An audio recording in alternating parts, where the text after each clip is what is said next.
Juan Kapitulo 3. Ayaw ikahibulong nga ako nag-ingon kanimo, nga kinahanglan magpakatao kamo pag-usap. Ang hangin mohuros, bisan asa kinibuot mo padulong.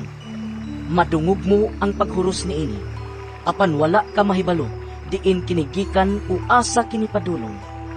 Sa mausab niini, ang tanan nga matao pinaagi sa espiritu. Unsaon man pagkahimo niini? Nangutana si Nicodemo. Si Jesus mitubag. Wala ka ba mahibalo niini, nga inila ka man unta nga magtutudlo sa Israel? Sultihan ko ikaw.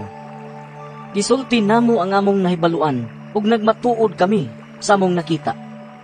Apan nagdumili kamo sa pagdawat sa among mensahe. Kung dili ka motuos akong gisulti kanino, mahitungod sa mga butang nining kalibutana. Unsaon mo man pagtuo konsultihan ko ikaw, mahitungod sa mga butang sa langit.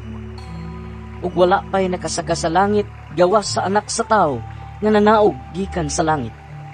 Sa mga giisan ni Moises didto sa kamingawan ang bitin nga bronse nga gibutang og tukon, ang anak sa tao kinahanglan nga iisa usab aron ang tanan nga mutuo kaniya makabaton og kinabuhing walay katapusan.